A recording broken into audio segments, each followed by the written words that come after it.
56వ కీర్తన. దేవా నన్ను కరుణింపుము, దేవా నన్ను కరుణింపుము. జనమెల్లా వారు పోరాడుచున్నారు. అనేకులు గర్వించి నాతో పోరాడుచున్నారు. దినమెల్లా నా కొరకు పొంచి ఉన్నవారు నన్ను మృంగవలనని ఉన్నారు. నాకు భయము సంభవించు దినమున నిన్ను ఆశ్రయించుచున్నాను. దేవుని బట్టి నేను ఆయన వాక్యమును కీర్తించెదను. దేవుని యందు నమ్మిక ఉంచి ఉన్నాను, నేను భయపడను. శరీరదారులు నన్నేమి చేయగలరు? దినమెల్లా వారు నా మాటలు అపార్థము చేయుదురు. నాకు హాని చేయవలనన్న తలంపులే వారికి నిత్యము పుట్టుచున్నవి. వారు గుంపుగూడి పొంచియుందురు. నా ప్రాణము తీయగోరుచు వారు నా అడుగుల జాడలు కనిపెట్టుదురు.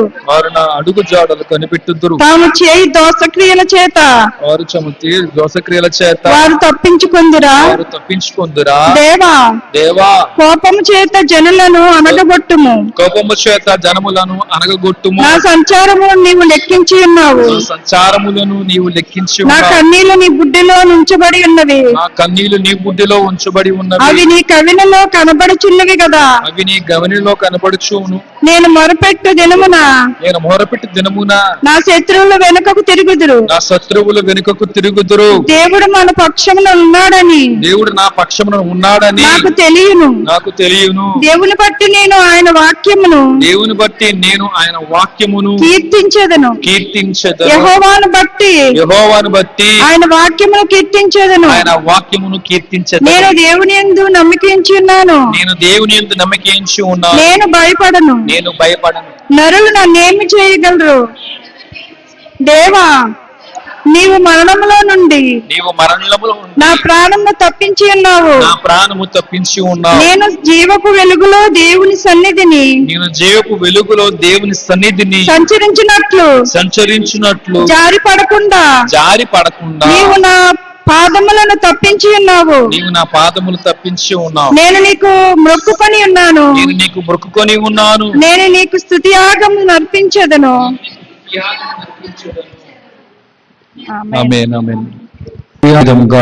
ఈ యొక్క దినమున మీ యొక్క సాక్ష్యములు పంచుకొని ఉన్నారు కాబట్టి సాక్ష్యములు తెలియసిన కుటుంబముకు నా హృదయపూర్వక వందనాలు చెల్లించుకొంచు. వారిని ఇంకొను దేవుడు దీవించును గాక. ఇంకొను వారి కుటుంబాలని కాకుండా ఇంకొను అనేక మంది కుటుంబాల్లో కూడా యేసుక్రీస్తు నామములో తన కార్యములు చేయను గాక. ఆమేన్. హల్లెలూయా, హల్లెలూయా. మంచిది. వాక్య భాగాలు వెళ్ళిపోదాం. రండి ఎత్తి ముందు రండి.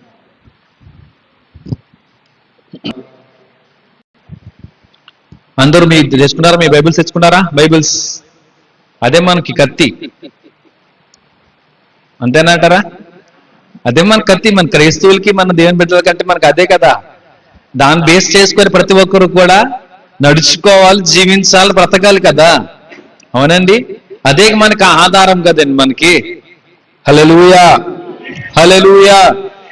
మంచిగా బాగా దేవుని వాక్యాన్ని మనము అర్థం చేసుకుందాం అండి. సరైన విధముగా దానిని గ్రహించగలటకు దేవుడు శక్తిని, దేవుని జ్ఞానాన్ని, దేవుని యొక్క సహాయమును మనమందరూ కూడా కోరుకుందాం. హల్లెలూయా. యోబు గ్రంథము 2వ అధ్యాయము 9వ వచనం.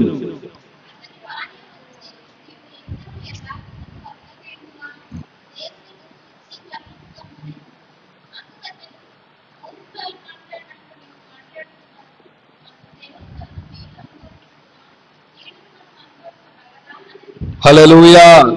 చాలా ప్రార్థిద్దాం. పరిశుద్ధుడా, గొప్ప దేవుడా, మీకే వందనాలు చెల్లించుకుంటున్నాం ప్రభువా. దేవా, నీ యొక్క వాక్య భాగ్యాలలో వెళ్తున్నాం ప్రభువా. మీరు ధ్యానించి సిద్ధపడుతున్నాం ప్రభువా. సూటిగా స్పష్టంగా నీ వాక్కుతో మాతో అందరితో కూడా మాట్లాడమని, వెనకల చూలు గ్రహించే మనస్సు మాకు అందరికి అనుగ్రహించు దయచేయమని యేసు నామములో ప్రార్థించి వేడుకుంటున్నాను ప్రభువా. ఆమేన్, ఆమేన్, ఆమేన్. హల్లెలూయా, హల్లెలూయా. మొదటిగా దేవాదేవుని వందనాలు చెల్లించుకొని ఉన్నాను. ఇటు విధంగా దేవుడు నిలబెట్టి ఉన్నాడు. గడిచినటువంటి సోమవార దినములో నేను ఉదయకాలంలో బయట రాజమండ్రి ప్రాంతం ఒక చోటికి ఒక సేవకులు రమ్మన్నారు. అయ్యగారు సేవకులు కూడికి ఉంది రండి, నాన్నగారు మీరు రండి అనగానే సరే అని సేవకుల కూడికి అన్నారు కదా, సరే అని వెళ్ళేటప్పటికి కొంచెం దూరం వెళ్ళేటప్పటికి వర్షం తగ్గింది కదా అని బయలుదేరి వెళ్ళాము. సరే అనేటప్పటికి బయలుదేరి వెళ్తుండగా అప్పుడు మళ్ళీ కొంచెం స్టార్ట్ అయ్యి చిన్నగా చినుకులు స్టార్ట్ అయ్యి కొంచెం వర్షం అలాగా రావడంతో నేను తడిసిపోయి ఉన్నాను. నేను తడిసిపోవడంతో పర్లలే మన తగ్గిపోతలే, ఆరిపోతే పర్లలే తడిసిపోయింది, ఆనందం బట్టలే కదా తగ్గిపో అని అలా అనుకున్నాను. కానీ ఫ్యాన్ కింద కూర్చొని బట్టలంతా ఆరిపోయింది, తలంతా ఆరిపోయింది. కానీ లోపల ఇన్సైడ్ మనకి ఏంటంటే కనుక ఈ కోల్డ్ ఎఫెక్ట్ ఏందనమాట. ఈ మొత్తం పూర్తిగా వర్షం తడవడం వల్ల ఏమైందంటే కనుక ఈ యొక్క ఇంచుమించు మంగళవారం దినం నుండి ఇంచుమించు శుక్రవారం వరకు కూడా మనకి బలహీనంగానే రొంపుతోనే గోల్డ్ తోటి లైట్ గా కాఫ్ కూడా రావడంతో బలహీనమై ఉన్నాను. కానీ దేవుడు మరలా తన ఆరోగ్యం చేత నింపి ఈ విధముగా నిలబెట్టి ఉన్నాడు. మంచిగా తన యొక్క సమయమును అనుగురించి ఈ విధంగా తెలియచేయుటకు దేవుడు నాకు మంచి అవకాశమును ధన్యతను భాగ్యం దేవించి ఉన్నాడు. హల్లెలూయా. సకల మహిమ ఘనత ప్రభావం దేనికి కలుగును గాక. ఆమేన్. హల్లెలూయా. కూడి వచ్చినట్టు మీకందరికీ నా హృదయపూర్వక వందనాలు చెల్లించుకొని ఉన్నాను. అలాగనే యోబు గ్రంథము 2వ అధ్యాయము 9వ వచనం ప్రకారంగా చూసినట్లయితే అతడు 9వ వచనం, అతని భార్య వచ్చి నీవు ఇంకను యథార్థతను వదలకి ఉందువా, దేవుడు దూషించి మరణము కమ్మనెను. యోబు భక్తుని చూసి మనము ఎన్నో విషయాలు మనము తెలుసుకుని ఉన్నాము, నేర్చుకుని ఉన్నాం కదండి. అయితే యోబు గారి యొక్క భార్య నుండి కూడా మనము కొన్ని విషయాలు మనం తెలుసుకోవాలి అండి, కొన్ని విషయాలు మనం తెలుసుకోవాలి. అయితే ఈ విధంగా ఎంతో శ్రమలో లేదంటే ఎంతో బాధలో ఉంటూ ఉండగా యోబు యొక్క భార్య లేదా యోబు అనుకోవచ్చు ఎంతగానో అలాగన శ్రమలో లేదంటే కనుక శోధనలో కష్టకాలంలో బాధాకరమైన పరిస్థితుల్లో ఉండగా కూడా అనుకోవచ్చు యోబుడు ఏ విధంగా జీవించి ఉన్నాడో, తన భార్య ఏ విధంగా జీవించి ఉన్నదో అని ఇలాగన డిఫరెన్షియేషన్ చేసుకున్నట్లయితే గనక అండి యోబు అయితే గనక క్లీన్ చీట్ గా అండి చాలా విశ్వాసముతోనే దేవుని మీద ఒక నేరం ఒక నిందగాన వేయకుండా గోపకుండగా అండి పరిశుద్ధమైన జీవితము జీవించి ఉన్నాడని మనకు అర్థమైపోతుంది. అలాగే రాసుకోగలుగుతాం అండి. అలాగనే మరొక పక్క తన భార్య గురించి మనం చూసినట్లయితే గనక తాను ఏ విధంగా జీవించినది, బాధాకరమైనటువంటి పరిస్థితులు వేళలో అంటే కష్టకాలములో దుఃఖ సమయంలో తన భార్య యోబు గారికి భార్య ఏ విధంగా జీవించినది, ఏమి చేసినది, తన తీరు, తన ప్రవర్తన, తన నడవడిక, తన మాట తీరు ఇలాగనే ఎలాగున్నది అని చూసినట్లయితే గనక మంచిగా బాగా మనకి చాలా తేడా కనబడుతుంది. యోబుకి తన భార్య కూడా చాలా తేడా కనబడుతూ ఉంటారు కదండి. హల్లెలూయా. చూసినట్లయితే యోబు గారి యొక్క భార్య నుంచి మనము కొన్ని హెచ్చరికలు అనుకోవచ్చు, లేదా కొన్ని విషయాలు అనుకోవచ్చు, మనం తెలుసుకోవాలి, నేర్చుకోవాల్సినవి ఉన్నాయి, కొన్ని విషయాలు ఉన్నాయి. అవి ఈ దినమున ఆ వాక్యాన్ని ఆధారము చేసుకుని కొన్నింటిని మనం తెలుసుకుందాం, ధ్యానిద్దాం. హల్లెలూయా. హల్లెలూయా. మొదటిగా చూసినట్లయితే గనక వారి పరిస్థితి ఎలా ఉందండి? బిడ్డలు కోల్పోయి ఉన్నారు, సంపద అండి మొత్తం అంతా కూడా కోల్పోయి ఉన్నారు, పోయింది మొత్తం అంతా కూడా. అటువంటి వేళలో అటువంటి పరిస్థితిలో ఉండగా యోబు యొక్క భార్య ఏ విధంగా మాట్లాడి ఉన్నది అని అంటే గనక అతని భార్య వచ్చి నీవు ఇంకను యథార్థతను వదలకయుండువా, దేవుని దూషించి మరణము కమ్మనెను. అయితే యోబు భార్య అలాగా మాట్లాడుతూ ఉండగా తనతోటి అనగా యోబుతోటి ఆ విధంగా చెబుతూ ఉండగా యోబు భక్తుడేమో నువ్వు అలా మాట్లాడుతున్నావేంటి అని ఏంటండి మూర్ఖురాలు మాట్లాడినట్లుగా నీవు మాట్లాడుచున్నావు అంటే మన నోటి మాట చేత కూడా దేవుణ్ణి మనం ఒక మాట కూడా దూషించకూడదు. హల్లెలూయా. మనము దేవుని వలన మేలు అనుభవించుదుమా, కీడును మనము అనుభవింప తగదా అనేను. ప్రతి ఒక్కరు కూడా దేవుని నుండి ఏం కోరుకుంటూ ఉంటారు చెప్పండి ఒకసారి. ఏంటండి? దేవుని నుండి ఏం కోరుకుంటూ ఉంటారంటే ప్రతి ఒక్కరు కూడా చెప్పాలి. మేలు ఆశీర్వాదాలు, మేలు ఆశీర్వాదాలు అంటే ఇప్పుడు కూడా మంచే దేవుని నుంచి కోరుకుంటారు. మరి ఇప్పుడు కూడా చెడు ఎందుకు కోరుకోరండి? అంటే కీడు అనమాట. మంచి కీడు అంటే చెడు అంటే మరి ఏదో అనుకోకండి, కానీ కీడు, అసలు కీడు ఎందుకు కోరుకోకుండా ఉంటున్నారు అండి? మరి కీడు వెనకాల మరి మేలు దాగి ఉన్నది కదా, మరి ఆ మేలు నీకు వద్దా అంటే నాకు మేలు కావాలి కన్నా కీడు వద్దండి, అంతేనండి. నాకు మేలే కావాలి కానీ నాకు అసలు కీడొద్దు. కీడు వెనకాలే కదా మేలు ఉన్నది. అంటే నువ్వు కీడు అనుభవిస్తేనే కదా, నువ్వు కీడు పొందితేనే కదా, ఆ కీడులో నుంచే కదా నీకు మేలు ఇస్తానంటున్నాడు దేవుడు మనకి. అంటే మేలే కావాలనుకున్నావు, కీడు అసలు వద్దు. నేను ఎలా ఉండాలంటే నా షర్ట్ నలిగిపోకూడదు కానీ ఏంటి అలాగే ఉండిపోవాలి సాయంత్రం వరకు. అలాగనే ఎలాగైతే కనుక ఐరన్ చేసి ఉంచామో అలా ఉన్నదో సాయంత్రం వరకు అలాగే ఉండిపోవాలి. కానీ నా జీతం, నా ఆ రోజు మధ్య చూసుకుంటే నాకు 2000 నా చేతులు పడిపోవాలి, అయితే నాకు ఇచ్చేయాలి, వేసేయాలి. అంతేనంటారా? అంటే మేలు అంటే అదే రకం మేలు అంటారా? కష్టపడితేనే కదండి మనకి సమాజంలో చూసినట్లయితే కష్టపడితేనే కదా దానికి తగిన ప్రతిఫలంగా జీవితం మనకి ఇస్తూ ఉన్నారు కదా. నువ్వు దేవుని కొరకు కీడు కూడా ఏమాత్రం కూడా అనుభవించకుండా, అనుభవించలేనంతగా ఉండిన ఎడల నీకు మేలు ఏం కలుగుతూ ఉంటది? నువ్వు మేలు ఏం చూడగలుగుతూ ఉంటావు? దేవుడు చేయగలరా? దేవుడు చేస్తాడా? నువ్వు నా కొరకు ఏమైనా సరే కీడు అనుభవించి ఉన్నావా అని అంటే, లేదయ్యా కీడు నాకు వద్దయ్యా, ఎందుకు అనుభవించాలయ్యా, నాకు కీడు అసలు వద్దయ్య బాబు, నాకు మేలే కావాలని కోరుకున్నానయ్యా. మరి అలాగంటే ఎలాగ? మరి అలా బ్రతికితే ఎలాగా? నువ్వు నా కొరకు కీడుది ఏదైనా సరే అనుభవించాలి కదా. మరి అనుభవిస్తే కదా నీదే నా కుమారుడు, లేదా నిజమైన భక్తుడు, నిజమైనటువంటి ఆ క్రైస్తవుడు అని నేను చెప్పగలుగుతూ ఉంటాను అని దేవుడు అప్పుడు అంటానంటే ఏంటిగా పరిస్థితి ఎలాగుంటుంది మరి? హల్లెలూయా. సరే, ఏది ఏమైనా ఇక్కడ తీసుకోవాల్సిన విషయములు, గమనించాల్సిన విషయం ఏంటంటే కనుక యోబు యొక్క భార్య ఆ విధంగా మాట్లాడుతుంది. ఆ మాటను బట్టి కొన్ని విషయాలు మనం తెలుసుకుందాం. మొదటిగా చూద్దాం. చూసినట్లయితే గనక వారి పరిస్థితిని బట్టి మనం చూస్తే గనక శోధనలు, సమస్యల నుంచి ఆ సమస్యలలో శోధన కాలంలో మనము ఎప్పుడు కూడా విశ్వాసం ఎప్పుడు కూడా పరీక్షింపబడుతూనే ఉంటూ ఉంటది. విశ్వాసం అని ఎప్పుడు కూడా పరీక్షింపబడుతూనే ఉంటూ ఉంటది. సమస్యల కాలంలో, శోధన కాలంలో, అటువంటి సమయంలో కూడా మనకి విశ్వాసం అనేది పరీక్షింపబడుతూనే ఉంటూ ఉంటది. ఈ గడ్డు కాలంలో, ఈ యొక్క కష్టకాలంలో నా మీద విశ్వాసం కలిగే ఉంటాడా లేదా కదా? దేవుడు పెడతాడు కదా, మనకు ఉంటాయి. క్రైస్తవుడికి అంటేనే కంపల్సరీగా పరీక్షలు ఉంటాయి. సమాజంలో ఇప్పుడు బిడ్డలు ఒక తరగతి నుంచి మరొక తరగతికి వెళ్ళాలంటే కనుక చెప్పాలి, చదువుకుంటున్నారు కదా సొసైటీలో బిడ్డలందరూ. మనం కూడా కొంతవరకు చదువుకున్నాం కదా. సరే, చదువుకున్న వారందరూ కూడా ఒక తరగతి నుంచి మరొక తరగతికి వెళ్ళాలంటే ఏముంటాయి? పరీక్షలు ఉంటాయి కదండి.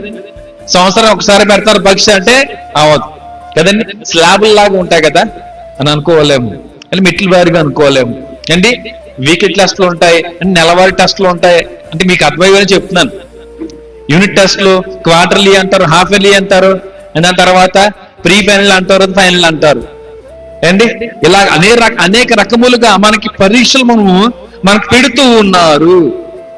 ఒక పరీక్షలో గనక తక్కువ మార్క్స్ వస్తే గనక ఏం చేస్తూ ఉంటారంటే కనుక ఈ సెక్షన్స్ ఉంటాయి కదా, చూసారా సెక్షన్స్. కొన్ని స్కూల్స్, కొన్ని కాలేజ్లో చేస్తుంటారంటే కనుక 10th క్లాస్లో పోలేదు 9th క్లాస్లో వచ్చారనుకోండి, అప్పటి నుంచి ఏం చేస్తారంటే పరీక్షలు పెడుతుంటారు కదా. పెట్టినప్పుడు కొంచెం మార్క్స్ తక్కువ వచ్చినాయి అనుకోండి, నువ్వు సెక్షన్ తగ్గిపోవడం జరుగుతూ ఉంటది. సెక్షన్స్ తగ్గిపోతూ ఉంటాయి. మార్క్స్ తక్కువ వస్తున్నాయంటే కనుక సరిగ్గా సరిగ్గా రాయలేదు, సరిగ్గా మనకి మంచి మార్క్స్ రాలేదు అంటే కనుక సెక్షన్స్ అప్పటి వరకు మనకి A+లో Aలో ఉన్నాం అనుకోండి, అప్పుడు ఏం చేస్తారు? నెక్స్ట్ Bలోకి తోసేస్తారు. మళ్ళీ మంచిగా వస్తున్నాయి అనుకోండి, అంటే A+ ఉన్నదో అని చూసుకుంటే 100కి 95 మార్కులు వచ్చేసాయి అనుకోండి, A+ అనుకోండి. అప్పుడు A+ నుంచి మళ్ళీ అప్పుడు A++ మనకి ప్రమోట్ చేయొచ్చు, అంటే ఆ మరొక సెక్షన్లకు మార్చవచ్చు మనల్ని. హల్లెలూయా. చూసినట్లయితే కనుక నీ యొక్క ఆత్మీయ జీవితంలో ఎదుగుదల ఉండాలనుకుంటే ఖచ్చితంగా ప్రతి ఒక్కరు కూడా పరీక్షలు ఎదుర్కొనవలసినదే, దేవుడు పెట్టాల్సినదే, శ్రమలు ఉండాల్సినదే, శోధనలు మనకు ఉండాల్సినదే. హల్లెలూయా, హల్లెలూయా. అయితే ఈ యొక్క పరీక్ష వేళలో, శోధన కాలంలో, కష్టకాలంలో, అటువంటి సమయంలో, అటువంటి వేళలో కూడా దేవుని మీద నువ్వు ఎటువంటి విశ్వాసం, అనగా శోధన సమయము, కష్టకాలం లేనప్పుడు నువ్వు ఏ విధంగా దేవుని మీద విశ్వాసం కలిగి ఉన్నావో, జీవించావో, కష్టకాలంలో, శోధన కాలంలో అండి, దుఃఖ సమయంలో కూడా నువ్వు ఆ విధంగానే దేవుని మీద విశ్వాసం కలిగే ఉంటూ ఉండాలి. ఆ విధంగానే దేవుళ్ళు అలా ముందుకు సాగుతూనే ఉంటూ ఉండాలి. హల్లెలూయా. కష్టం వస్తే గనక మరొక రకంగా, కష్టం రాకుండా ఉంటే మరొక రకమైన విశ్వాసం కలిగి ఉండకూడదు. ఏ ఒక్క క్రైస్తవుడు, ఏ ఒక్క దేవుని బిడ్డ కూడాను. హల్లెలూయా.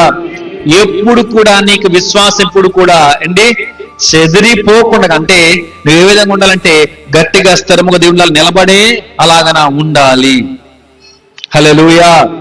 ఆ సమస్యను చూసి భయపడిపోతున్నట్లయితే కనుక నీ విశ్వాసం అనేది తొలగిపోతూ ఉంటది. దేవుని మీద విశ్వాసం కలిగి ఉన్నావు కదా, ఆ విశ్వాసం అనేది నీకు అప్పుడు తొలగిపోతూ ఉంటది. హల్లెలూయా, హల్లెలూయా. ఎటువంటి విధంగానైనా సరే మనం అనుకోవచ్చు, దేవుని మీదే మనము ఎప్పుడు కూడా విశ్వాసం కలిగి, నమ్మకం కలిగి మనం ఎప్పుడు కూడా ఉండాలి.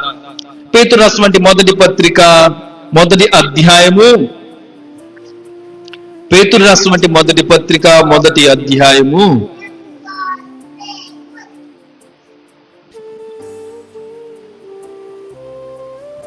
6-7 వచనములు ఒకసారి చదవండి అమ్మా.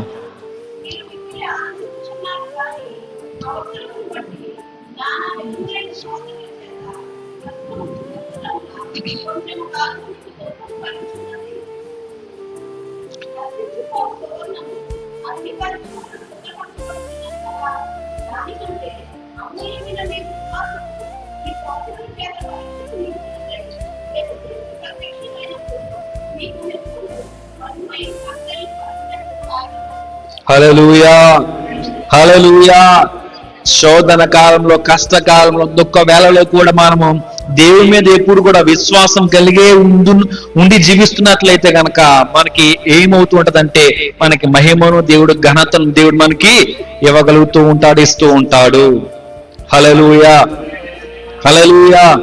దేవుడు యోబు భక్తుని గురించి అక్కడ మొదటి అధ్యాయంలో మనకి ఇక్కడ గొప్పగా మనకి సాక్ష్యం ఇస్తూనే ఉంటూ ఉన్నాడు కదండి. అక్కడ అపవాదిగాడు ఏం చెప్తున్నాడంటే, అక్కడ దేవునితో ఏమని అంటున్నాడు అంటే గనక, నీవు తనకిని ఆయన కుటుంబానికి అంతటికి నువ్వు కంచె వేస్తున్నావు కాబట్టి ఆ విధంగా నువ్వు చెప్పగలుగుతున్నావు, మాట్లాడగలుగుతూ ఉన్నావు. నీవు గనక ఆ కంచె తీసివేసి చూడు ఒకసారి, అప్పుడు తెలుస్తుంది యోబు అంటే ఎటువంటి వాడు, ఎటువంటి వ్యక్తో అప్పుడు నీకు తెలుస్తుంది అని అక్కడ అపవాదిగాడు ఏ దేవునితో ఆ విధంగా మాట్లాడుతూ ఉంటున్నాడు. అయితే మరి యోబు భక్తుడు ఏమైనా అక్కడి తీసినటువంటి వేళలో, అనగా సమస్యలు, శోధనలు అంటే కష్టము లేదా కష్టకాలంలో ఉండగా ఎదుర్కొని ఉండగా అనుకోవచ్చు, తాను దేవునితో కలిగినటువంటి బంధాన్ని ఏమైనా తొలగిపోయి ఉన్నాడా? తొలగిపోయి ఉందా ఏమైనా బంధం అంటే కనుక లేదు. మంచి విశ్వాసంతోనే ఆ విధంగానే అలాగనే నిలబడ్డాడు దేవునిలో. అలాగన ఎంత నష్టపోయినా, కుటుంబం కోల్పోయి ఉన్నా, సమస్తమును కోల్పోయి ఉన్నా సరే, మనం ఏ భక్తుని గురించి ఈ విధంగా మనం చెప్పుకోగలుగుతూ ఉంటున్నాము. హల్లెలూయా, హల్లెలూయా. అలాగన నిలబడగలిగి ఉన్నాడు, ముందుకు సాగి ఉన్నాడు కాబట్టి అని ఎంత కోల్పోయి ఉన్నాడో దేవుడు తనకి ఏం చేశాడు, అక్కడ మహిమ, ఘనత దేవుడు ఇచ్చి ఉన్నాడు, లాస్ట్కి ఇచ్చాడు లేదా? హల్లెలూయా, హల్లెలూయా. ఇంకొన చూసినట్లయితే యాకోబు పత్రిక మొదటి అధ్యాయము 2, 3, 4 వచనములు ఒక్కసారి, నా సహోదరులారా, మీ విశ్వాసమునకు కలుగు పరీక్ష ఓర్పును పుట్టించునని ఎరిగి మీరు నానా విధములైన శోధనలలో పడినప్పుడు అది మహానందమని ఎంచుకొనుడి. అదేంటండి బాబు, అదేంటండి అలాగన్నారు, అలా చెప్తున్నారు ఏంటండి అంటే, నానా విధములైన శోధనలో పడినప్పుడు కూడా మనము సంతోషముగా దానిని మనం తీసుకోవాలంట. మరి మనం కీడుని అసలు ఎంచుకుంటున్నామా, శోధన ఎంచుకుంటున్నామా, కావాలని ఇష్టపడుతున్నా కోరుకుంటున్నామా అంటే లేదయ్యా, నాకు అసలు కీడు నాకు వద్దయ్యా బాబు, నాకు మేలే కావాలి, నాకు మేలే ఇచ్చయ్యా, నాకు ఆశీర్వాదాలు కావాలి కానీ నాకేమి కూడా వద్దయ్యా అని కోరుకుంటూ ఉన్నాం. హల్లెలూయా, హల్లెలూయా. మీరు సంపూర్ణులను,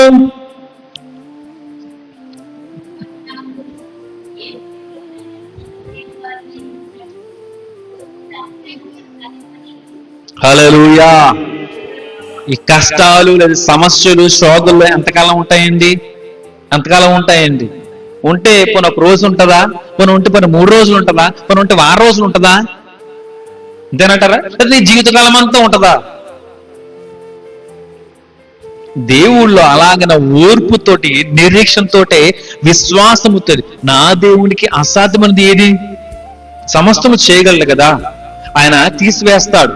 నేను ఆయన బిడ్డను కదా, నేను ఏడవడం లేదు, కన్నీరు కార్చడం ఆయనకు ఏమాత్రం కూడా ఇష్టం లేదు కదా అని ఈ విధంగానే నువ్వు విశ్వాసముతోనే దేవుళ్ళు అలాగన నిలబడి అలాగన ముందుకు సాగుతున్నట్లయితే నీకు మహిమ ఘనత దేవుడు ఇవ్వగలుగుతూనే ఉంటూ ఉంటాడు.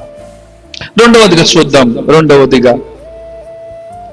రెండవదిగా చూసినట్లయితే గనక యోబు గ్రంథం 2వ అధ్యాయం 9వ వచనం మనకి మూలమైన వాక్యము. రెండవదిగా చూసినట్లయితే మనం బాధలో పలికేటువంటి మాటలు చాలా జాగ్రత్తగా ఉండాలి. బాధలో పలికేటువంటి మాటలు చాలా జాగ్రత్తగా ఉండాలి. హల్లెలూయా, హల్లెలూయా. దేవుణ్ణి అక్కడ దూషించి చచ్చిపో అని చెబుతున్నది తన భార్య. అసలు దేవుణ్ణి మనము ఏమైనా అనాలా? అసలు మనకి అటువంటి అర్హత మనకి ఏమైనా ఉందంటారా? దేవుని ఒక మాట అనేటువంటి రేంజ్ మనకు ఉన్నదా ఏమైనా?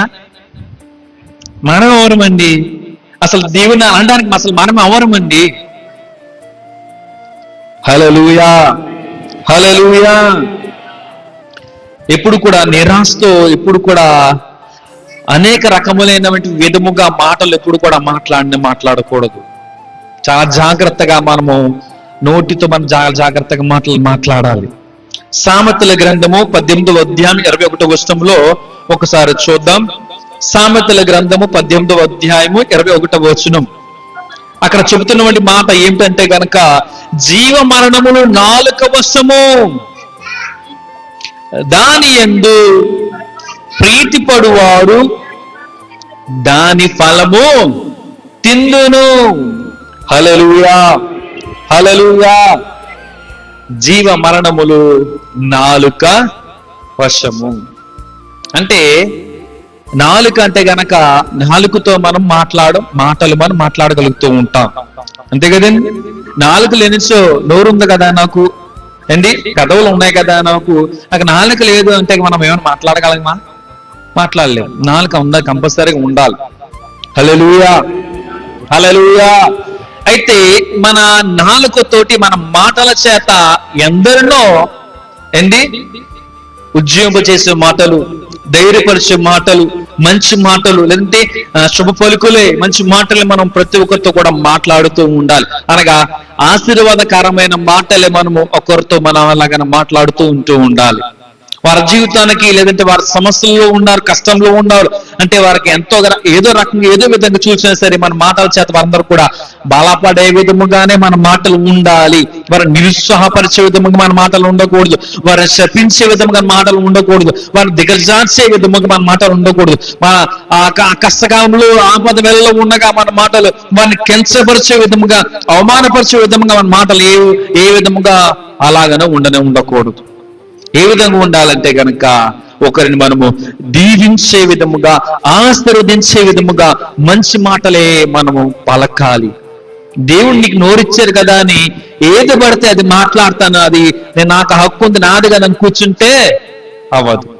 దేవుడు ఎప్పుడు ఎవరిని పిలుచుకుంటారో, ఏ విధంగా పిలుచుకుంటారో కూడా మనకి తెలియదు. లోకపరంగా చూసినట్లయితే కనుక కర్మాన్ని పిలుస్తూ ఉంటారు, కర్మ కనబడుతూ ఉంటది కదండి. కొన్ని విషయాలు సోషల్ మీడియాలో మీరు చూస్తున్నారో తెలియదు కానీ కొన్ని చూస్తుంటే మనకి వారికి అలాగే వెంటనే జరుగుతున్నాయంటే కనుక మనకు అందరికి ఆశ్చర్యం కలుగుతూ ఉంటున్నది.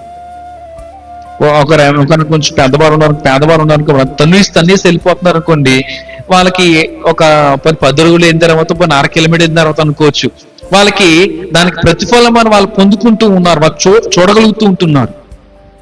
అప్పుడు వారికి ఆయన యాక్సిడెంట్ అయిపోవడము సమ్ డిఫరెంట్ గా అలాగ జరుగుతూ ఉంటున్నాయి, కనబడుతూనే ఉంటున్నాయి కూడా. హల్లెలూయా, హల్లెలూయా. ఎప్పుడు కూడా మన నోటి నుండి ఎప్పుడు కూడా మంచి మాటలే రావాలి. ఎఫెసీయులకు రాసినటువంటి పత్రిక 4వ అధ్యాయం 29వ వచనం.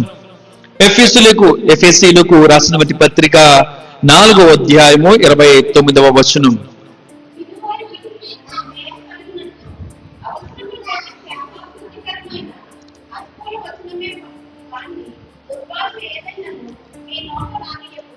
హల్లెలూయా.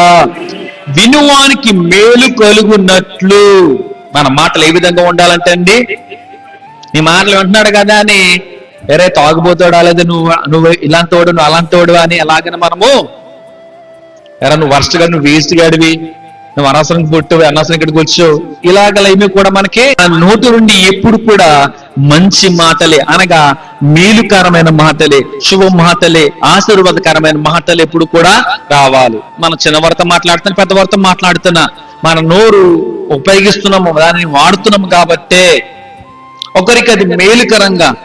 ఒకరు అక్కడ దగ్గరికి వెళ్ళానండి, నేను వాడిని ఇలాగా అండి, ఇలాగ చాలా కష్టం ఉందని చాలా బాధలు పడుతున్నానంటే వారంటే నాకు చాలా మంచి మాట చెప్పారండి. ఈ విధంగా వారు చెప్పిన మాటలు బట్టి జాగ్రత్తగా నేను అలాగనా ఫాలో అయ్యి చేశాను కాబట్టేనండి నా సమస్య అంత అలాగనా తీసివేయబడిందండి అని ఈ విధంగా చెప్పుకుంటున్నారంటే గనక ఎప్పుడు కూడా ఆ విధంగానే మంచి మాటలే. ఒక జీవితంలో మేలు కోరుకుంటున్న వాడైతే గనక ఖచ్చితంగా ఎప్పుడు కూడా మేలుకరంగానే మంచి మాటలే ప్రతి ఒక్కరితో కూడా మాట్లాడుతూనే ఉంటూ ఉండాలి. నువ్వు వరస్ట్, ఒక వేస్ట్, నువ్వు అనవసరం, నువ్వు వేస్ట్ గడివిరవి, ఇప్పుడు కూడా అలాగనే మనం ఉండకూడదు. మంచి మాటలే. ఎందుకంటే గనక ఇది నీకు దేవుడు ఇచ్చింది కాబట్టి, నోరు నీకు దేవుడు ఇచ్చింది కాబట్టి. ఎంతో మంది పాపం నోరు లేక బాధపడుతున్నారు, కానీ మనం ఉండి కూడా అన్ని కూడా ఉండి కూడా మనం బాధపడుతున్నాం, అన్ని ఉండి కూడా మనం బాధపడుతున్నాం. హల్లెలూయా, హల్లెలూయా. రెండవదిగా చూసినట్లయితే కనుక బాధలో ఉంటూ ఉండగా, కష్టంలో ఉంటూ ఉండగా ఉన్న వారికి ఎప్పుడు కూడా మనం నిరుత్సాహపరిచే విధముగా, వారిని అవమానించే విధముగా ఎప్పుడు కూడా మనము మాట్లాడకూడదు. ఎప్పుడు కూడా మేలుకరమైన మాటలే వారి జీవితంలో మేలు కలగాలి, మీరు దీవించబడాలి, మీరు ఆశించబడాలి, మీరు బలపడాలి అన్న విధముగానే మీరు ధైర్యం ఉండండి, మీరే బాధపడండి, మేము ప్రార్థన చేస్తాం కానీ దేవుడి కష్టం మీ కార్యం చేస్తాడండి, మీ సమస్య తీరుస్తాడండి, మీరు చూడండి కొన్ని రోజుల్లో మీ సమస్యలను తొలగిపోతే దేవుడు తీసివేస్తాడండి అని ఈ విధంగా మనము వారికి ఆ విధంగా మాట్లాడుతున్నట్లయితే కనుక వారిలో ఏం కలుగుతుంటదండి? విశ్వాసము, సంతోషము, ఆనందము. నా కొరకు మా బ్రదర్ లేదు, నా కొరకు చెప్పారు, ప్రార్థన చేస్తూ చెప్పారు, మా సమస్యలు తీరిపోతాయని ఎంతగానో చెప్తున్నారే, వారు నా కొరకే ఆలోచన కలిగి ఉంటారు, నా కోసం ప్రార్థన చేస్తూ చెప్తున్నారు కాబట్టి నేను ఎంతగానో సంతోషిస్తాను అని ఈ విధంగా ఆ విధంగా మనం మాటలు ఉండాలి. హల్లెలూయా. మూడవదిగా చూద్దాం యోబు గ్రంథము 2వ అధ్యాయము 10వ వచనం. యోబు గ్రంథము 2వ అధ్యాయము 10వ వచనం. అక్కడ యోబు భక్తుడు తన భార్యతో ఇలాగని చెప్తున్నారు, ఏమనంటే గనక, అందుకతడు మూర్ఖురాలు మాట్లాడినట్లు నీవు మాట్లాడుచున్నావు, మనము దేవుని వలన మేలు అనుభవించుదుమా, కీడును మనము అనుభవింపతగదా అనెను. హల్లెలూయా. ఈ సంగతులలో ఏ విషయమందును యోబు నోటి మాటతోనైనను పాపము. అదేంటండి పాపం చేయడం అంటే గనక, చేస్తానే కదా పాపం అంటారు కదా, చేస్తున్నారు కాబట్టే కదా పాపం చేశాను చెప్తారు. అంటే దొంగతనం చేస్తానే కదా, అంతేనంటారా? దొంగతనం చేస్తానే కదా అప్పుడు దొంగతనం చేశాడని వాడు దొంగ అండి, వాడు దొంగిలించాడని చెప్తూ ఉంటారు. అంటే చెయ్యకపోయినా సరే పాపం చేసిన వారు అవుతూ ఉంటాం. అంటే ఆ విధంగా దొంగిలించకపోయినా ఏదో రకంగా వాడి దగ్గర నుంచి దొబ్బేయాలరా, ఇప్పుడు దొబ్బేద్దామా, ఏ రకంగా దొబ్బేద్దామా, ఇలాగన ఆలోచనలు మనం కలిగి ఉంటున్నట్లయితే కూడాను మనము పాపులమే, మనమందరం కూడా దొంగలమే. హల్లెలూయా. దేవుని దగ్గర అనేక విధములుగా మనము తీసుకుంటూ ఉంటాం, తీర్మానాలు తీసుకుంటూ ఉంటాం కదండి. అది December 31 ఫస్ట్ అప్పుడైనా కాకపోయినా అనుకోవచ్చు. అప్పుడప్పుడు కూడా మన దేవునితోటి ఒక నిబంధన చేసుకుంటూ ఉంటాం, ఒక తీర్మానాలు కూడా చేసుకుంటూ ఉంటాం కూడా మనం కదండి. అయితే ఆ నిబంధనల ప్రకారంగా లేదా ఆ తీసుకున్న తీర్మానం ప్రకారంగా మనం ఏమైనా సరే ఉంటున్నామా? అప్పుడు మనల్ని ఏమనాలి? అప్పుడు మనం ఏమవుతాం? ఇప్పుడు మనందరూ కూడా ఏమనాలి? పిలవాలి, ఏమని అనాలి? మనమందరం కూడా దొంగలమే. దేవా, నేను నీ దగ్గర ఈ విధంగా తీర్మానం తీసుకున్నానయ్యా, కానీ ప్రభువా నీ విధంగా చేయలేకపోతున్నానయ్యా, నేను ఉండలేకపోతున్నాను, నేను ఆ విధంగా రాలేకపోతున్నాను, లేకపోతే ఉండలేకపోతున్నాను, చేయలేకపోతున్నాను అని అంటే నువ్వు ఆ విధంగానే నువ్వు దేవునికి వ్యతిరేకంగా తెరిపోతున్నావేమో కదండి. అప్పుడు నీవు కూడా ఒక పాపి లెక్కలాగా అయిపోతూ ఉంటావేమో కదా. దేని వ్యతిరేకం ఎవరని చెప్పండి? దేని వ్యతిరేకులు ఎవరు చెప్పండి? అపవాదిగాడే కదండి. అపవాదిగాడు అంటే ఎక్కడో ఉన్నాడు కాదు, మనలో ఉన్నాడు. మనమే పాపలు చేస్తున్నాడు, మనమే కదా. అవునరా కదంటారు? ఆడు చేశాడు కాబట్టి ఆయన అపవాదిని పిలుస్తున్నామో, లేదంటే కానీ సాతాన్ని పిలుస్తున్నామో, ఆడు పాపం చేశాడు కాబట్టి దేవుని శత్రువు, దేని వ్యతిరేక అంటున్నాం. మరి నీవైతే గనక మరి దేవునికి వ్యతిరేక అయి ఉన్నావు లేదా అవుతున్నావంటే గనక దేవుని వ్యతిరేకంగా కొన్ని క్రియలు, ఆలోచనలు, పనులు చేస్తున్నావు అని అంటే గనక నీవు దేవునికి శత్రువే, దేవునికి వ్యతిరేకవే. హల్లెలూయా, హల్లెలూయా. మూడవదిగా చూసినట్లయితే గనక ఎప్పుడు కూడా ఆత్మీయంగా బలహీనమైనటువంటి ఎప్పుడు కూడా తిరస్కరించాలి. మొదటి కీర్తన మొదటి అధ్యాయంలోనే ఎక్కడ కనబడుతూ ఉంటది కదండి. అప్పుడు చెప్పమ్మా. దుష్టుల ఆలోచన చొప్పున నడువక, పాపుల మార్గమున నిలువక, అపహాస్యకులు కూర్చుండు చోటలో కూర్చుండక. హల్లెలూయా, హల్లెలూయా. యోబు తన భార్య మాటను ఇక్కడ అంగీకరించాడా?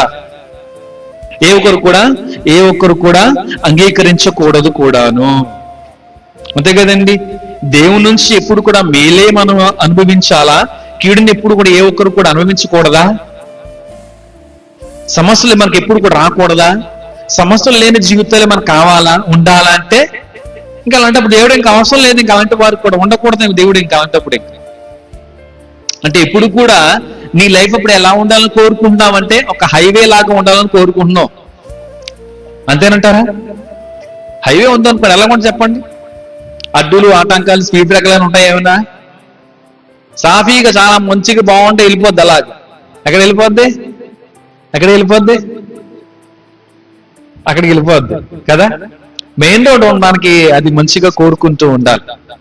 అంటే ఓవర్ స్పీడ్గా సాధారణంగా ఎవరు కూడా వెళ్ళరు. అంటే స్పీడ్ బ్రేకర్స్ ఉంటాయి, కొంచెం గొతుకులు, కొంచెం గొయ్యలు కూడా ఉంటాయి. మన మంచికే కదండి అది, మన మంచికే. బండి పాడైపోవడానికి, మన ఆరోగ్యాన్ని పాడైపోవడానికి, ఒళ్ళెప్పులు రావడానికి మన మంచికే కదా. హల్లెలూయా, హల్లెలూయా. ఎప్పుడు కూడా ఆత్మీయంగా ఎప్పుడు కూడా బలహీనంగా అవ్వకుండా, అటువంటి విధముగా సలహాలు కూడా ఏ ఒక్కరు కూడా తీసుకోనకుండా, అటువంటి సలహాలను కూడా ఎప్పుడు కూడా తిరస్కరించే విధముగా ఉండాలి.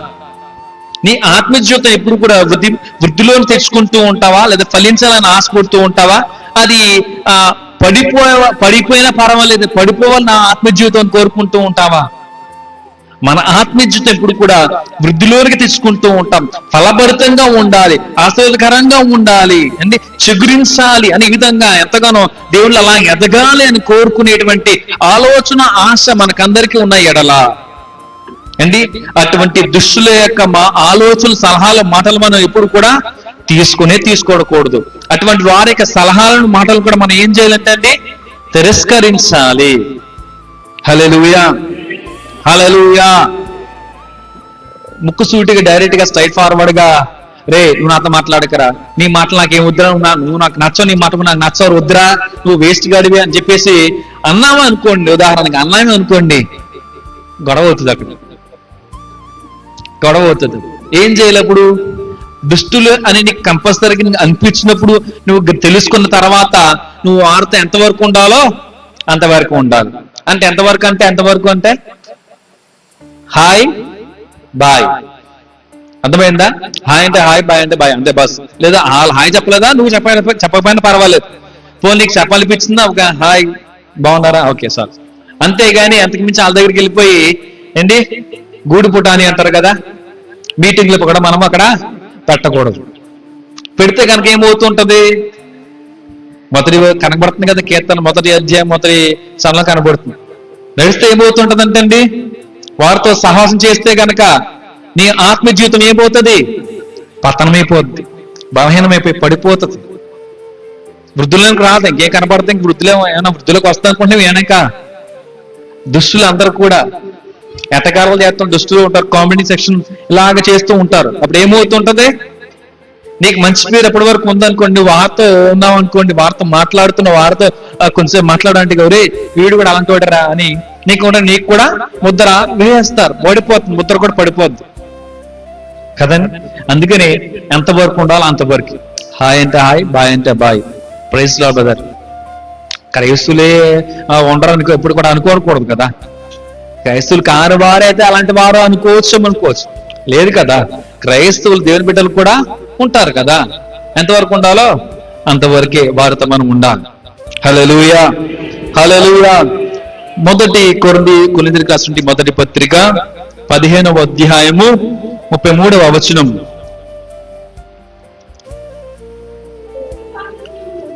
దుష్ట సాంగత్యము నుండి మంచి నడవడికను చెరుపును, నీతి ప్రవక్తన గలవారే మేలుకొని పాపము చేయకుడి. దేవుని గూర్చిన జ్ఞానము కొందరికి లేదు, మీకు సిగ్గు కలుగుడకై ఇట్లు చెప్పుచూ ఉన్నాను. హల్లెలూయా. చూశారు కదండి, దుష్ట సాంగత్యము మంచి నడవడిని చెరుపును. సో దుష్టులతో మన ఇప్పుడు కూడా సహవాసము లేదా సాంగత్యము మన ఇప్పుడు కూడా చేయకూడదు. హల్లెలూయా, హల్లెలూయా. వారి యొక్క మాటలు, వారి యొక్క సలహాలు కూడా మనము తీసుకొనకూడదు.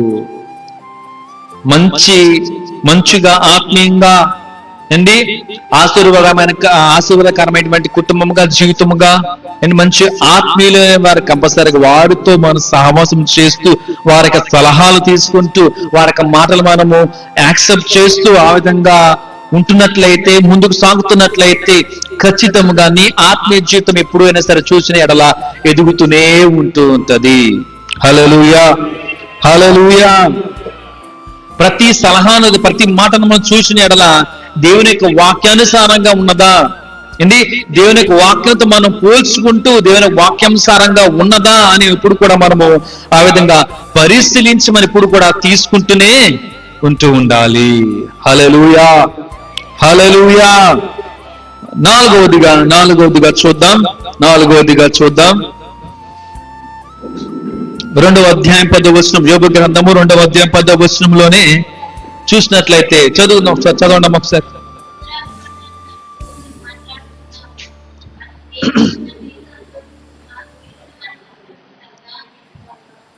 హల్లెలూయా, హల్లెలూయా. ఇక్కడ చూసినట్లయితే గనక 4వదిగా విషయం చూసినట్లయితే మంచి రోజులలో మాత్రమే కాదు కానీ కష్టకాలంలో కూడా మనం దేవుణ్ణి మనము చెప్పాలి. కష్టకాలంలోనే లేదా మంచి రోజుల్లోనే మాత్రమే కాదు కానీ కష్టకాలంలో కూడా మన దేవుణ్ణి మనము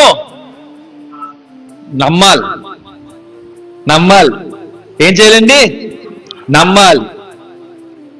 నీ స్థితి ఎలాగున్నా, లేకపోతే నీ పరిస్థితి ఎలాగున్నా సరే అనుకోవచ్చు, నువ్వు దేవుని మీద విశ్వాసం, దేవుని మీద నమ్మకం కలిగే ఉండాలి. హల్లెలూయా. నీకు ఏమి ఇచ్చినా ఏమి ఇవ్వకపోయినా నువ్వు దేవుణ్ణే నమ్మాలి. అంటే నీకు ఇవ్వలేదు, నాకు ఇవ్వబడిది ఇచ్చాడేంటి అని అనుకోవచ్చు కొంతమంది, లేదా కొంతమంది నాకు ఇవ్వలేదు అని అనుకోవచ్చు. కానీ నీకు మేలైన దానిని, ఘనమైన దానిని, గొప్పది నీకు దేవుడు నీకు ఇవ్వబోతూ ఉన్నాడు అని నువ్వు గ్రహించాలి. హల్లెలూయా, హల్లెలూయా. 34వ కీర్తన మొదటి చరణం ఒకసారి చదువుకుందాం. 34వ కీర్తన మొదటి చరణం. నేనెల్లప్పుడూ యెహోవాను సన్నుతించెదను. హల్లెలూయా. చూసారండి అక్కడ, నేను ఎల్లప్పుడు యెహోవాను సన్నుతించెదన్, నిత్యము ఆయన కీర్తి నా నోటనుండన్. నేనెల్లప్పుడు యెహోవాను సన్నుతించెదన్, నిత్యము ఆయన కీర్తి నా నోటనుండన్. అంతాన పాడాలి. అంతాన మంచికి తన చిత్తమునకు తల వంచితే, తన చిత్తముకు తల వంచితే స్తుతించుటం ఆరాధను, స్తుతించుటమానను, స్తుతించుటమానను. హల్లెలూయా. ఎప్పుడు కూడా మన నోటిని ఏ విధంగా ఉపయోగించాలి, దేని కొరకు ఉపయోగిస్తూ ఉండాలి అంటే, దేవుణ్ణి ఎప్పుడు కూడా కీర్తించుటకే, దేవుణ్ణి ఎప్పుడు కూడా గణపరచుట కొరకే ఏంటి, దేవుని ఎప్పుడు కూడా స్తుతించుట కొరకే ఎప్పుడు కూడా మన నోటిని ఉపయోగిస్తూనే ఉంటూ ఉండాలి. మన నోటి నుంచి ఒక మాట వస్తుందంటే కనుక ఎప్పుడు కూడా మంచి మాటలే వస్తూ ఉండాలి. దేవుని వాక్యంతో కూడిన మాటలే రావాలి, పలకాలి, మాట్లాడాలి. హల్లెలూయా, హల్లెలూయా. మంచి రోజుల్లోనే లేదా మంచి వేళలో మంచి వేదలో ఆ విధంగా దేవుడి నమ్మకం కలిగి ఉన్నామంటే కనుక కష్టకాలంలో కూడా ఉన్న దేవుని మీద నువ్వు నమ్మకం కలిగే ఉండాలి. నీకు ఏమి ఇచ్చినా ఏమేమి పోయినా సరే దేవుని మీద నమ్మకం పెట్టుకుని జీవిస్తున్నట్లయితేనే, చూస్తున్నాం కదా ఇందాక, దేవుడు నీవు ఉన్నదానికి, నీ కలిగి ఉన్న దానికి అధికముగా చేయడానికి, లేదంటే కనుక గొప్పగా దేవుడు ఇవ్వడానికి చేయడానికి కూడా దేవుడు అప్పుడు పూనుకుంటూ ఉంటాడు. హల్లెలూయా, హల్లెలూయా. ఇంక నువ్వు చెప్పాలంటే కనుక నువ్వు ఏ కార్యం కూడా నీకు ఇంకా దేవుడు చేయలేకపోతున్నావు, చూడలేకపోతున్నావు. తప్పు ఎవరిలో ఉందంటే కనుక దేవునిలో కాదు, మరి ఎవరిలో ఉందండి? మనలో ఉంది. అదేంటంటే నాలో ఉందంటే నేను చేయాల్సింది ఆయనే కదా, మరి ఆయన చేయలేదంటే నాలో తప్పు ఉందంటారు ఏంటి, మరి ఆయన తప్పు కదండి అని అనుకోవచ్చు, అనవచ్చు ఎవరైనా. హల్లెలూయా, హల్లెలూయా. లోపం మనదే, లోపం మనదే. ఏ విధంగా లోపం మనదే చెప్తున్నారు అని అంటే, దేవుడు నీకు ఇవ్వకపోయినా, దేవుడు నీకు చేయకపోయినా, నువ్వు నాకు చేసేవయ్యా, నువ్వు నాకు ఇచ్చేవయ్యా అని దేవునికి తిరిగి ఏం చేయాలండి? వందనాలయ్యా, మీకే కృతజ్ఞతలు చెల్లిస్తున్నానయ్యా, ఇట్టి విధంగా నువ్వు నాకు ఇచ్చావు, చేసావు, వందనాలయ్యా అంటూ దేవుణ్ణి ఆ విధంగా నువ్వు ప్రార్థనలో ఆ విధంగా దేవునికి తిరిగి వందనాలు, నీకు కృతజ్ఞతలు తెలియజేస్తున్నావు. అయితే కనుక ఏంట్రా నేను చేయలేదు కదా, ఇవ్వలేదు కదా, అయినా సరే చేస్తాను ఇచ్చేది తిరిగి నాకు వందనాలు చెప్తున్నాడు, కృతజ్ఞతలు చెప్తున్నాడు ఏంటి? ఇలాగైతే మనం కష్టం, చేసేయలే. ఇంకా తిరిగి నాకు వందలు చెప్తున్నారు కదా బాబు, చేయకుండా ఉండాలి ఏంటి, ఇంకా చేసేయాలి, ఇవ్వాలి అని దేవుడు అప్పుడు ఖచ్చితంగా ఆ విధంగా ఆలోచనలు కలుగుతాయి. దేవుడు చేస్తాడు ఖచ్చితంగా. దేవుని లోపం ఉండదు, మనలో లోపం ఉంది. హల్లెలూయా, హల్లెలూయా. నిజమైన విశ్వాసం కలిగి ఉన్నట్లయితే కనుక ఏ కష్టం కూడా చూడదు, ఏ కష్టమైనా సరే వచ్చినా ఎదుర్కొంటూ ఉన్నాను దానిని అంటే ఇక్కడ పట్టించుకోదు, లెక్క చేయదు కూడా. నిజమైన దేవుని విశ్వాసం కలిగి ఉంటున్నట్లయితే ఆ సమస్య అయితే, ఆ కష్టము, ఆ బాధ ఎలాంటిదైనా, ఎంత పెద్దదైనా, ఎటువంటి విధంగా ఉన్నాయి ఎడలా సరే అనుకోవచ్చు, దానిని ఏది కూడా చూడదు, అనేది కూడా పట్టించుకోదు. నా దేవుడు అత్యంత బలవంతుడు అనగా సర్వశక్తిమంతుడు నా దేవుడు ఉన్నాడు కదా, ఆయనకి అపచెప్తాం, ఆయన నాకు ఆ సమస్యను తీసివేస్తాడు. దేవునికి అసాధ్యమైనది ఏది లేదు, ఆయన తీయలేంది, ఆయన చేయలేంది, ఆయన జరిగించలేంది కూడా ఏది లేదు కదా. ఆయన చూసుకుంటే ఆయన చేస్తాడు అని విశ్వాసం అనగా నిజమైన విశ్వాసములో ఆ విధంగా ముందుకు సాగాలి, నిలబడి ముందుకు సాగాలి. హల్లెలూయా. ఇంకో నువ్వు చూసినట్లయితే యోబు గ్రంథము 2వ అధ్యాయం 9వ వచనం నువ్వు చేద్దాం మళ్ళీ ఒకసారి.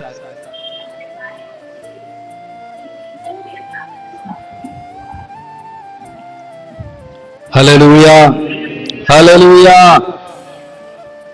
9వ వచనం ప్రకారం చూసినట్లయితే గనక మరొక విషయం ఏంటంటే గనక యోబు భార్య నుంచి, తన మాటల నుంచి మనం తెలుసుకోవాల్సిన విషయం ఏంటంటే గనక కుటుంబ సభ్యులు కూడా ఒకరి విశ్వాసాన్ని మరొకరు మనం ఏం చేయాలంటే బలపరిచే విధంగా ఉండాలి. కుటుంబ సభ్యులతో మనం ఉంటామంటే గనక మన మాటలు, లేదంటే మన యొక్క మాటలు వారిని ఏ విధంగా ఉండాలి, వారి విశ్వాసాన్ని ఎప్పుడు కూడా బలపరిచే విధంగా ఉంటూ ఉండాలి. హల్లెలూయా, హల్లెలూయా.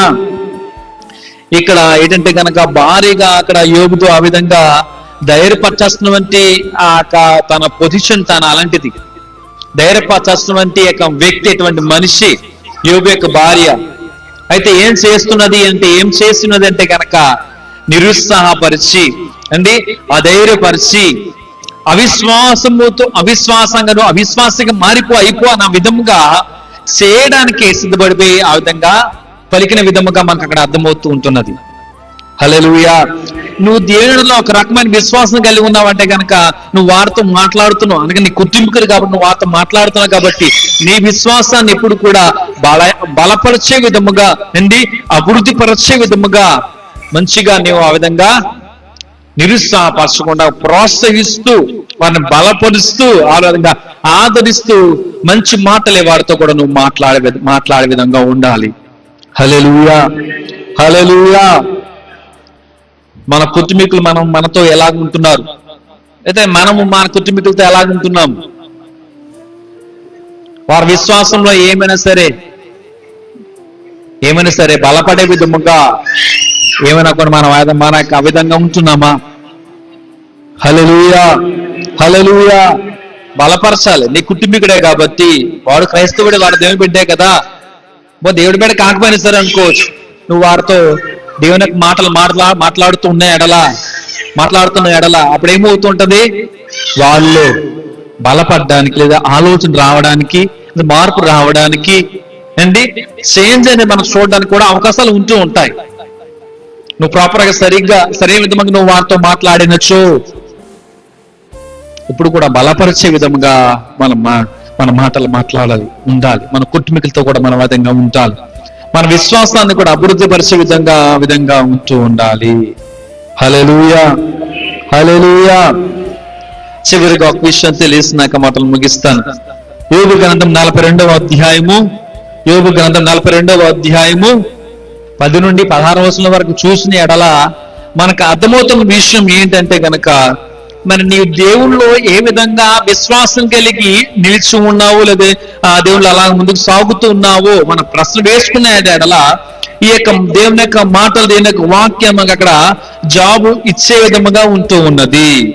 హల్లెలూయా, హల్లెలూయా. కష్టమైన, దుఃఖమైన, శ్రమైన, ఎంత పెద్ద శోధనైనా, బాధాకరమైన పరిస్థితి అయినా సరే ఆ బాధను అనుభవించలేకపోతున్నా, ఎదుర్కోలేకపోతున్నా, తట్టుకోలేకపోతున్నాను అనుకుంటూ ఉన్నా సరే అనుకోవచ్చు, నువ్వు దేవునిలో విశ్వాసములాగా నిలబడగలుగుతూనే ఉంటున్నావంటే కనుక దేవుడు మన దేవుడు చూచే దేవుడుగా ఉన్నాడు కాబట్టి, చూచి నీ యొక్క సమస్యను, నీ యొక్క శోధన, నీ కష్టము, నీ యొక్క బాధ, నీ చింతలు, నీ కన్నీళ్లను దేవుడు తుడిచేవాడుగా ఉన్నాడు కాబట్టి తుడిచివేసి ఏం చేస్తాడంటే నీ ముఖములో సంతోషముతో ఇవ్వబోతూ ఉంటాడు, నింపుతూ ఉంటాడు. కాబట్టి నీవు ఎంత పోగొట్టుకున్నావు ఆయన మహత్తుని దేవుడు నీకు తిరిగి ఇవ్వగలుగుతూ ఉంటాడు. కాబట్టి నువ్వు ఏది పోగొట్టుకున్నానో దేవుడు నీకు అది తిరిగి ఇవ్వగలుగుతూ ఉంటాడు. కాబట్టే రెట్టింపు ఇస్తూ ఉంటాడు, తిరిగి నీకు రెట్టింపు ఇవ్వగలుగుతూ ఉంటాడు, ఇస్తూ ఉంటాడు. హల్లెలూయా. కేవలము మన దేవుని వలన మాత్రమే ఇది సాధ్యము. ఏదైతే నువ్వు పోగొట్టుకున్నావో దేవుడు నీకు తిరిగి అది ఇవ్వగలుగుతూ ఉంటాడు, ఇస్తాడు. హల్లెలూయా.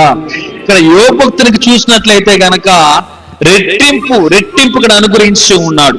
ఎందుకంటే ఎంత ఇచ్చాడని యోబు భక్తునికి, ఏం పోగొట్టుకున్నాడు, ఎంత పోగొట్టుకున్నాడు దేవుడు అక్కడ యోబు భక్తునికి ఎంత ఇచ్చాడండి, అక్కడ తిరిగి రెట్టింపు ఇచ్చి ఉన్నాడు. యాకోబు పత్రిక 5వ అధ్యాయము 11వ వచనము, సహించిన వారిని ధన్యులను కొంచున్నాము కదా, మీరు యోబు యొక్క సహనమును గూర్చి వింటిరి, ఆయన ఎంతో జాలియు కనికరము గలవాడని మీరు తెలుసుకొని ఉన్నారు. హల్లెలూయా, హల్లెలూయా. ఎంతలాగా శ్రమైన, కష్టమైన, దుఃఖమైన, బాధ అయినా సరే అనుకోవచ్చు, యోబు భక్తుడు అలాగన నిలబడగలిగి ఉన్నాడు, నిలబడ్డాడు. హల్లెలూయా, హల్లెలూయా. హెబ్రీయులకు రాసిన పత్రిక 5వ అధ్యాయము హెబ్రీయులకు రాసినటువంటి పత్రిక 5వ అధ్యాయము 10, 11 వచనంలో ఒకసారి చదవండి అమ్మా.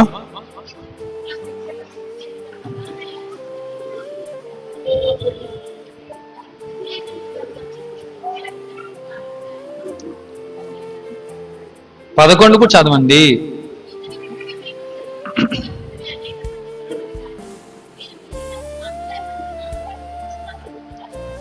హల్లెలూయా, హల్లెలూయా.